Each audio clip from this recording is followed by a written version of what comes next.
Welcome to Freedive Live, episode number 26. My name is Ted Hardy. I'm the founder of Immersion Freediving as well as freedivingsafety.com.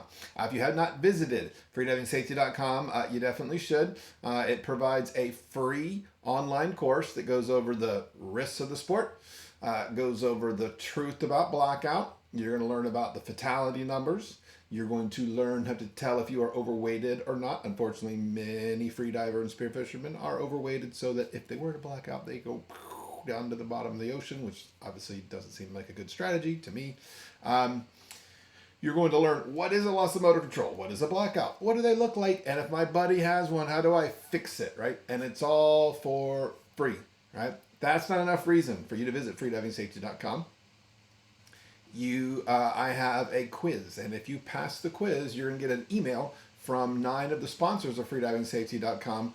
They're going to give you discount codes for their freediving and spearfishing gear. So learn to save yourself, learn to save your buddy, or learn to save some money. But either way, there's no reason you shouldn't visit freedivingsafety.com. My new mission is to teach more people about freediving safety than anyone on the planet, and freediving safety is the vehicle or tool that is going to do that. So if you're not familiar with the show, the way the show works, I typically take an entertaining or educational story from my career. I pick one topic to discuss in depth, and then I answer your questions live at the end. So for today's show, I'll be sharing the story of my second freediving blackout, which was at the World Championships in 2011. I'll be discussing an issue that I get a lot of phone calls about, and it's from my students. And it would happen arguably not just my student, but any student that just took a freediving class. Is they get all excited about freediving, they get all excited about safety, and they go with their buddies. After the course is over, and they're like, well, they're not safe at all. They don't do any of the stuff that Ted was talking about, right? And then they call me and they go, but they won't listen. They won't change. Right? They won't dive one up, one down. And I really do. I laugh really hard when they start complaining about me. I'm like, welcome to my world, right? It's hard to change people's minds to dive safely. And so I always think it's a little funny when the students are complaining about it, because I understand. So I'll be going over some strategies you can use, right? So if you've got people that are not diving in a safety first mentality, what can you do to maybe change their mind? And so that's what I'll be discussing. I will also be giving away one person will win breath hold secrets. That's probably my newest online course. It's $39, and it goes over the biggest secret in breath holding, right? And if you talk to anyone who's taking a freediving class, I'll tell you the same thing. Oh my God, I can't believe how long I held my breath for. I held my breath for 2.5 minutes. I held my breath for 4 minutes. But whatever it is way the hell longer than they were before they took the freediving class. And the reason that works is because in any freediving class, you're going to learn the secrets to breath holding, and the secret to breath holding is pretty simple. It's not what you do during the breath hold. It's what you do before the breath hold, right? It's that preparation, right? And that's what allows you to hold your breath longer, right? So you're going to learn that and a bunch of other stuff in the breath hold secrets program, but I'll be giving that away at the end. So for those of you that are watching right now, do me a favor in the comments. Let me know where you are from. I'm always curious to see where the listeners are coming from. And if you've seen Freedive Live before and you like it, hit the like button for me. That way Facebook knows that this is good stuff, and they'll show it to more people.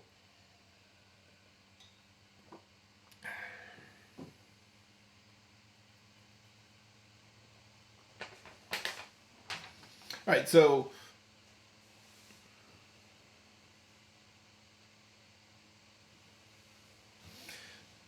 excellent. Glad you got the stickers and the sphere. Very cool. Holy cow, the chat is repeating like crazy. All right, so for those of you that are not familiar with my programs, I do have a lot of online freediving programs, and absolutely my most popular one, drives me crazy because there's more people sign up for that than any of them, is my free course on how to take a 20 to 30% bigger breath, right? So I don't care what you're doing, whether you're a line diver, a spear fisherman, underwater basket weaver, meditator, underwater bubble blower, whatever you want to do underwater, we all want more time down there. And one of the simplest ways to increase your time down there is quite simple. It's take down more fuel. right? If you take down 20 to 30% more fuel, take a 20 to 30% bigger breath, you're going to increase your bottom time, right? If I put 20 to 30% more gas in a car, it's going to go 20 to 30% farther, right? So I have a free course that goes over how to do that, and I will be posting the link to that when I'm done with the live show. I'll put it, and so you can see it in the posts. All right, so the story of this would have been my second blackout. I've regrettably had 3. They were all of them were pretty dumb mistakes on my part. And the one I'm going to tell you now is absolutely a completely stupid mistake, and I would never do what I did then, but I also didn't know what I know now when I did this. So anyway, so it was 2011, it was the World Championships in Italy, and I had just broken the U.S. national dynamic record, right? And so obviously I was feeling pretty good about that, and I'm like, oh, well, I just broke that record, and it's pretty easy, and I had way more in me. Actually made it to the finals, and then would have got another record, but my fin came out of the surface, and so it was a disqualification. I went head to head with William Trubridge. That's probably a funnier story than this one, but I said I'll tell this one, so this one to tell. It has to do with a blackout. So anyway, I was like, okay, well, I broke the U.S. record for dynamic. I'll just break the no fins record. Why not? I'm good at what I'm doing, right? In my head, I just broke the U.S. record. I'm like, I'll just break the no fins record, right? Had I done any no fins training? No. Very little. Was my form any good? Not really. Right? I hadn't done that much training. So what I did was, I did absolutely what I tell students don't do, but I learned everything the hard way. I find it's an excellent way to learn. They should teach it in school. Is I put a neck weight where the U.S. record was. And I'm swimming underwater, and I basically just told myself, just don't come up till you get to the neck weight. Yeah, it's not a good strategy whatsoever, right? Because anyway, so I was 100, and I don't know, 25, whatever it was, 130, whatever. But I got to the mark because I told myself, don't come up till you get to the mark. And I got to the mark, and I started to come up, and not really coming up very well.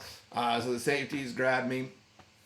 Right, and it was actually, I used to show this in all my classes. Why did I forget? I've somehow forgotten to show this video.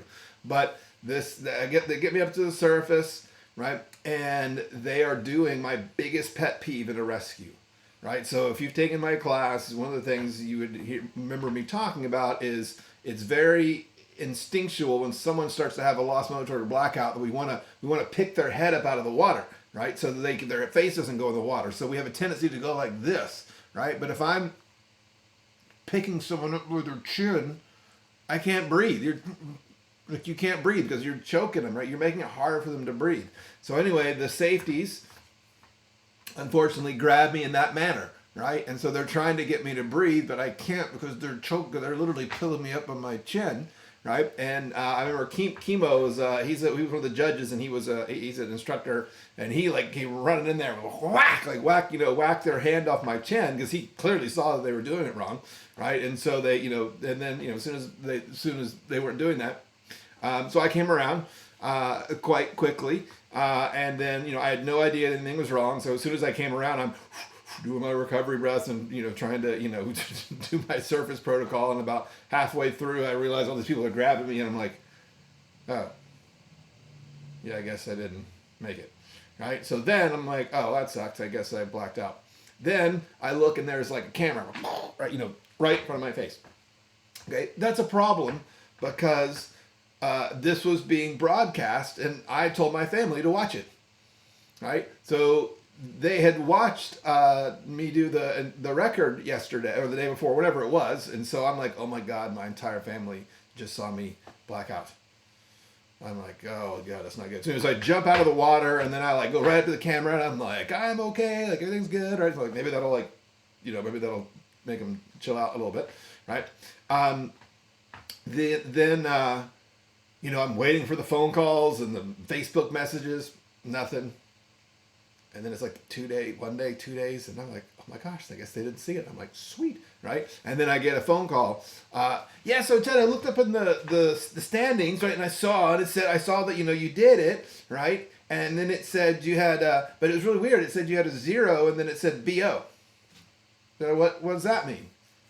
I said, oh, that just means I backed out, right? I got scared, right? I got a little nervous, and I just, I just didn't do it. And they're like, oh, but you shouldn't be nervous. You did so good. You broke the record. And I'm like, yeah, but I got a little nervous about the whole thing. So I just decided to, I just gonna just take it easy and not do it, right? So they bought it, and that worked. And then after a couple of years, they figured out what was going on. They're like, wait a minute, you actually had a blackout. I'm like, yeah.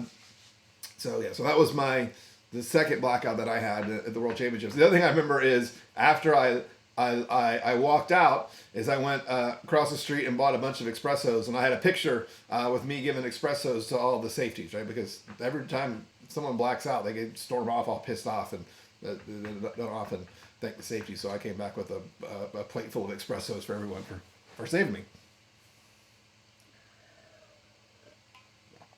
All right. All right. Also, I can see folks are in here. I don't know why the chat is multiplying like that, but whatever. I'll try to get that sorted later. Also, let me know. I'm curious if you've taken a freediving class or not. Right? I'm curious how much of the listeners are people that have gone through a formal training program or people that have not. So you tell me yes or no in the comments. I would appreciate that. And then remember, for those that are tuning in, now I'll be giving away the Breath Hold Secrets program at the end.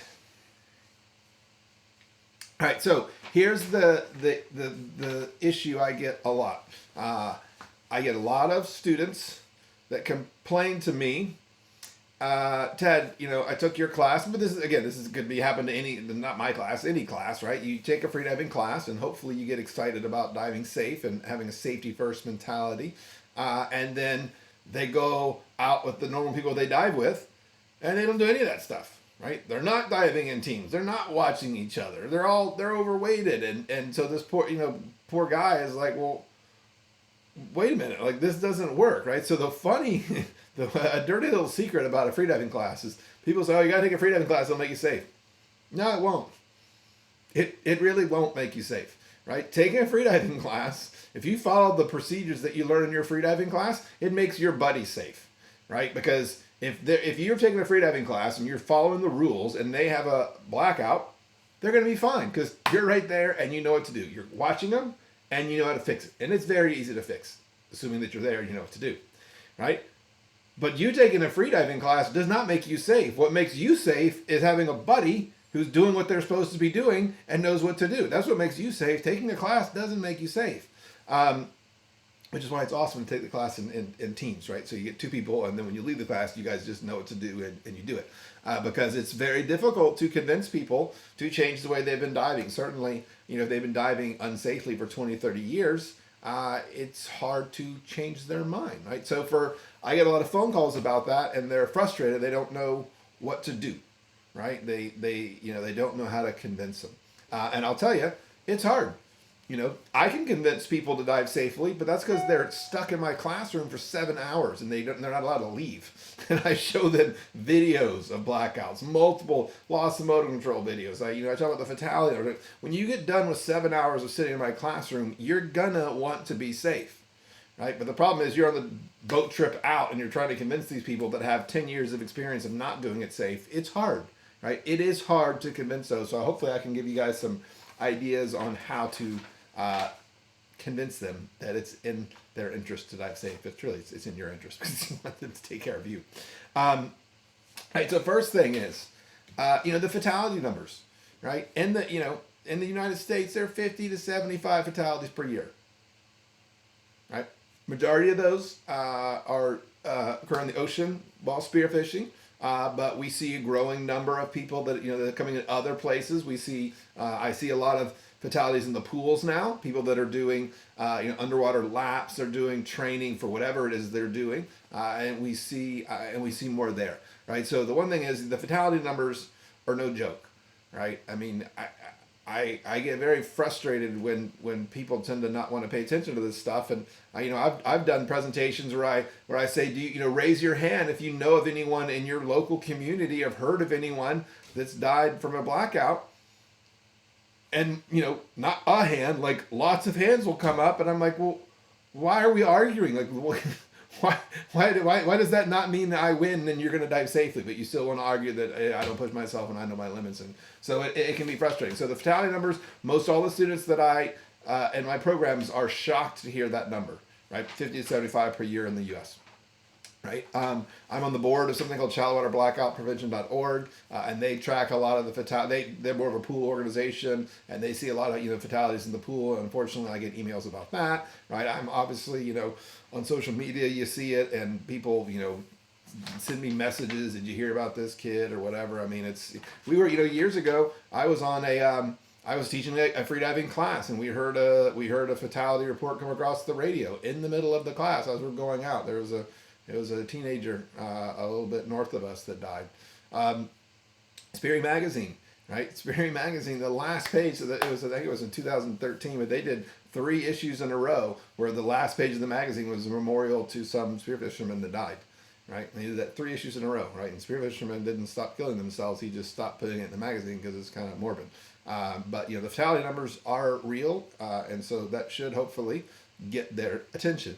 The second thing I would suggest, and I got this from a past student. Okay, this guy actually wasn't a student of mine. He took, I believe he took the FI Level 1 course, right? So Freediving Instructors International, and he took their Level 1 program. And he ran into me at an expo, at the Blue Wild Expo, and this is what he told me, right? So he told me the story first, and then I looked at him and I said, "Can you please say that again while I put that on the camera?" Right? Because it's such a good story, right? So I'm going to see if I can figure out the technology to put this thing up. That's not what I want. Aha! All right, so you guys are going to have to tell me in the comments if you can hear this. All right, so my name's Garcia Alonso. I started freediving about a year and a half ago. Took a class, an FII class, and I learned safety, learned all the good stuff and all that, and went out on the water, went out with some friends, met some people, and found out I don't want to dive with none of these people that I met on these crazy trips and these crazy charters and all this stuff. So how do I mitigate that? I mitigate that by saying, Thanks. hey, look, I have a boat. You guys want to go diving? Go to freedivingsafety.com, take that class, pass that class, send me a screenshot of it. I know you passed it. Now you're allowed on the boat. Welcome aboard. That's awesome. All right.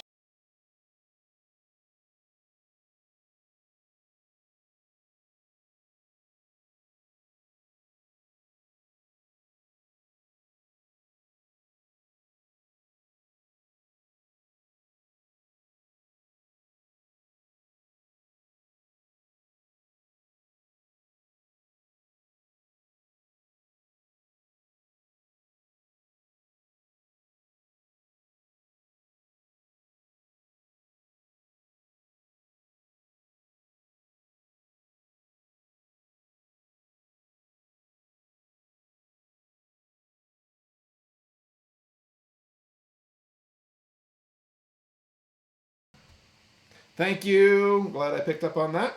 That guy, that's a pretty smart move what he did, right? So he basically realized that these jokers don't dive right, but he has the boat.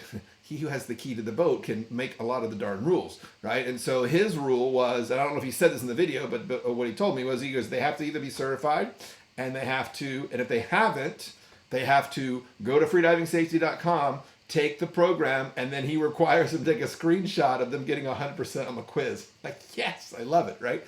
So that is a great tool. And I will tell you, you can absolutely try to convince your buddies to dive safe. And I'm just going to tell you, it's hard. I mean, it really is hard. I mean, I know this. I've given countless presentations to spearfishermen, to all these different groups, and they're like, yeah, but I never had a problem, and yeah, but I don't, and it's just hard to do it. So what I'll tell you is, I've gotten good at convincing them, right? And I use lots of different arguments. I use lots of videos. The videos are hard to argue with. When you see multiple people having blackouts and they have no idea that anything's wrong, it really starts to sink in, right? So what I would tell you is, let me convince them for you, right? Send them to freedivingsafety.com, right? And I mean, I have hundreds of comments on that thing where people are like, they watch that course and they're like, I'll never dive by myself again. I'll never go lobster by myself again. Right. I'm gonna make all my idiot buddies, watch this before we go diving together again. So it's just a good program to kind of help convince them. Right. So I would definitely recommend, sending them to the freedivingsafety.com. And here's the other thing that they would learn in that course, kind of in more detail than I have, because it's almost an hour and a half of videos, and I'm not going to regurgitate all of that information that's on the website. You can just go watch it whenever you want. But one of the key arguments that I would use to try to convince them that they should dive safe is, I almost guarantee you, if you walk up to your buddies and like, hey man, you got to watch me when I hit the surface, you got to be close enough to grab, keep an eyeball on me, because if I were to black out, you need to be watching. They would say, but I don't push myself. I just come up before I black out. I've never had a problem before. I'm really in tune with my body. I mean, it's those, I understand people black out, but those other people, they're crazy. They dive like crazy people. I don't dive like a crazy person. I just come up before I black out. I've never had a problem, right? So they're going to have that kind of response, and it's going to make them feel like they're immune to the rules. And, I hope that they stay that way. But I mean, the reality is that's not, that's just not the way physics works. So the physics of it will tell you, in my classes, I show multiple videos of people having blackouts. I have videos of a guy coming up underwater having a blackout, no idea that anything's wrong, I've talked to multiple people that have had that, and they said they felt fine the whole time. Mandy Ray Crookshank, right? I don't know, 13, 14-time world record holder. She's had multiple underwater blackouts, and she'll tell you on almost all of them, not every one, but almost all of them, she went down to the bottom, she grabbed the tag, she's coming up the surface, she's like, I just got to do world record, I'm going to have, party at the bar tonight, and then she's like, out. And then like Kirk's, she wakes up in Kirk's arm, and she's like, what the hell are you doing? Get off of me, right? Has no idea that anything is wrong, right? And so people don't know that, and they don't believe that. Because I tell my students that, and they're like, yeah, no, that I would know. And then I show them video after video. And then I explain the physiology of why you wouldn't know. And then they're like, oh, shit, I didn't realize that. I'm like, yeah, right, exactly. So I always jokingly say, like, look, maybe your physiology is, maybe, you're more in tune with your body than Mandy Ray Crookshank, who's, 13-time world record holder. But if she's saying she doesn't know when she's about to black out, but, maybe you're better than her. I don't know.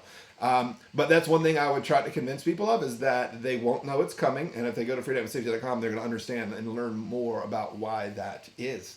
I did a presentation not too long ago at a spearfishing club in Miami. And I think I've given 3-4 presentations to this group over 10 years. And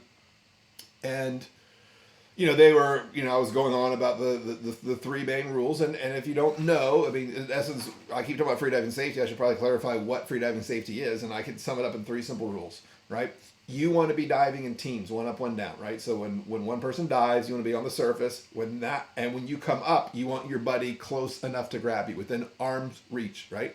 Because if something happens and they're in arm's reach, they can grab you, right? If they're 50 foot away from you and something happens and you start sinking down to the bottom of the ocean, they can't do anything about that unless they have 50-foot long arms, right?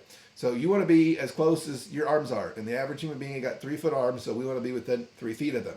Second thing we want to do is we want to watch them for no less than 30 seconds, because most blackouts happen at the surface after 2 or 3 breaths, and often with an okay sign. So most of the blackouts I've seen in my career, they come up to the surface and they go, and then they start to go out, right? After they have 2 good breaths, look fine, and oftentimes they give you an okay sign, and then they go out, right? So it's close enough to grab, watch for no less than 30 seconds, and we don't want to be overweighted, right? And the way that you tell if you're overweighted is if you get to the surface, if you're in the ocean wearing whatever you normally wear, take a big breath in, do a relaxed exhalation like a sigh. That's exactly how much air you would let out if you black out. And so what we do is we're testing where we end up if we had a blackout. So if you do that relaxed exhalation, don't move your hands, don't move your feet, most people will go, and I go, bye, they're sinking down to the bottom, which means they're overweighted, right? So you want to take weight off until you can pass that test, right? So those 3 things are in essence what safe freediving is. Watch your buddy, be close enough to grab them, watch them for no less than 30 seconds, and make sure they're not overweighted by doing that. It's what I call surface safety test. So anyway, I'm at this spearfishing convention. And oh, by the way, if you guys have questions, you can put those in the comments, and I'll scroll through and add those at the end.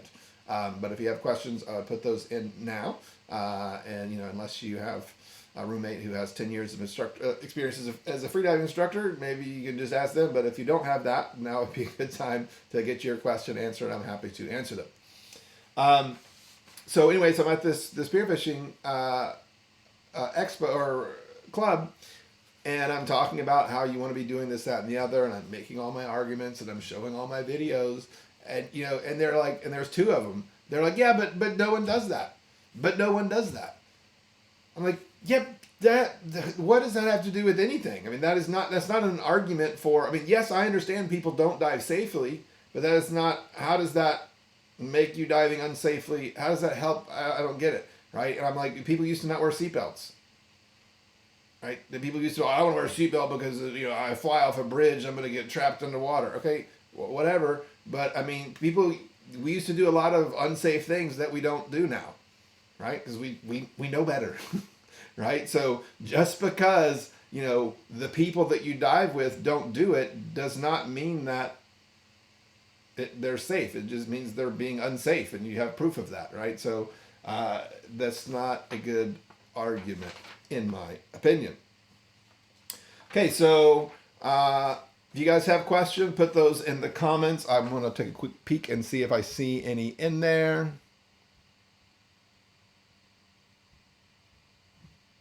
So if you have questions, put those in there now, and I will answer those. Glad you got your stickers, Fernando.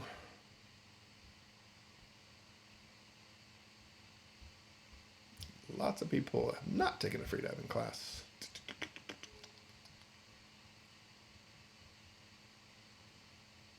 Fernando, you'll love the course with Mandy and Jared. That's awesome.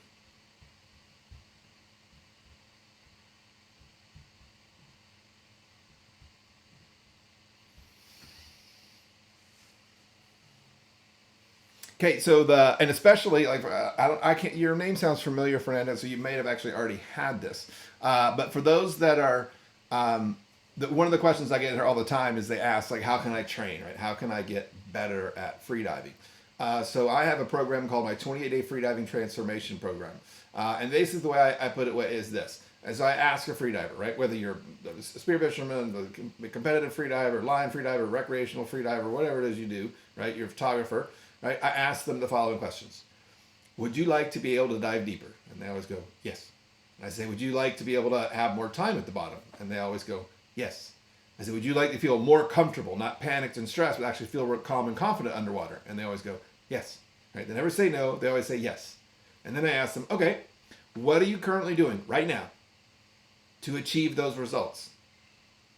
And the answer I must always get is, well, I go diving whenever I can, but it's hard because my wife, the job, the kids, where I live, it's just hard, right? Yeah, going diving and hoping you get better. I mean, yeah, you're going to make improvements, but that is not specific and targeted training, right? Any athlete that is serious about any sport does specific, targeted training that directly relates to their sport. Most freedivers don't do any of that stuff, right? And if there's one group of freediver, and we're the smallest group of freedivers, you look at the percentage of freedivers, this is the smallest group, and that is competitive freedivers. You know what competitive freedivers can do really well? We can dive incredibly deep, we can hold our breath an incredibly long time, and we can stay down there forever, right? And these are three things that I don't care what kind of freediving you do, you want those three things. Right? So what the 28-day program is, it is 5 of the most efficient, time efficient, and effective dry land training exercises. Right? So, and the key is, I said dry land, right? That means you can do it where you're sitting right now, at your home, right? At your apartment. You can do them, right? I mean, if you are lucky enough to go freediving in the ocean 5 days a week, you probably don't need this program. You're probably a freediving rock star. But most of us are limited in our time we get to spend in the ocean. And so this allows us to do actually effective training whenever we want. right? So the idea is a 28-day program, and I'm going to give you very specific workouts to do on every day, what days to take off. I'm going to give you a calendar that you're going to stick on your refrigerator, right? I always say put it on your refrigerator. That way, anytime you go in your refrigerator to grab a beer or a bonbon or something bad, you remember, okay, I got to do my training. But you're going to do 3 breath holding exercises a week. 2 of them you're not going to enjoy. They're going to be quite difficult, right? One of them I'm really excited about. This is what kind of one that I came up with, and I've had a lot of really good feedback. Is one of them is in fact easy, and it's designed to be easy, and it's specifically designed to teach you to learn to minimize and delay your contractions, right? And I just had a competitive freediver, an instructor in competitive freediver said that one exercise has made a huge difference for him. So it's 3 breath holding exercises a week, and it will take about 45 minutes maximum to get done that. So you need to do that 3 days a week, right? And the other 2 days a week, you ain't got to do any breath holds. You just got to do some stretching exercises, right? And then 2 days a week, you can take off, right? So it ends up being about 2 hours a week. You stack that together for 28 days, and that is going to radically transform your physiology and make it better suited to freediving by changing your dive reflex, right? And if you've ever been lucky enough to go freediving for 4 or 5 days in a row, you know that you feel amazing after that 4th or 5th day, and then you go home and you don't dive for a week, a month, 2 months, and you go back and you start over again, right? But this allows you to train straight, right? So for 28 days, you're going through this program, and that's why it's so effective. It is, I think the best use of it is for doing it for people that before they go to their freediving course, right? I've had several people say that they've gone through that training before they took, I've had people take their FI Level 1 program, their FI Level 2 program. They've gone through that program ahead of time, and it is a great way to get prepped and ready for your course. Okay, so I'll put the link up to that course. That's $149, and you get access to a lot of stuff. You get access to that. You get access to the Breath Holding Secrets programs included in that. You get access to a private Facebook group where you post your daily workouts, as well as I'll be answering your questions.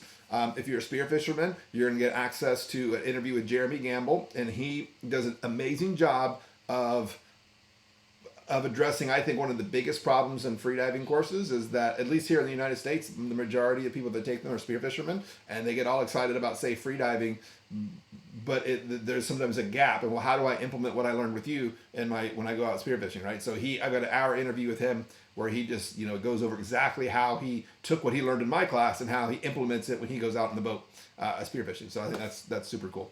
And then you get also access to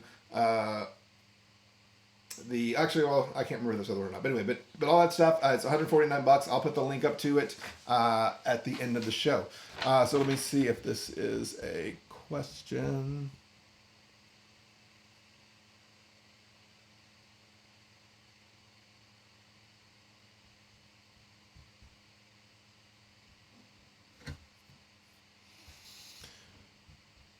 Oh, hopefully, Jeff, that will start to change. And the main thing is, you learning what to do. And once you learn what to do is half is the biggest hurdle.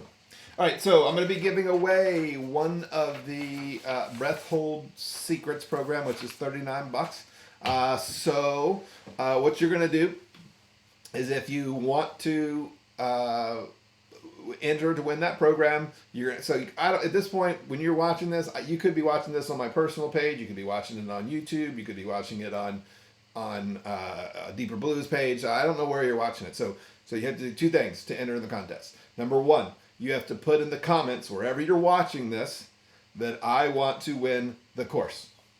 Okay, that's step 1. That I want to win the Breath Hold Secrets course. The second thing you have to do is you have to go to the Immersion Freediving Facebook page, share this video, right?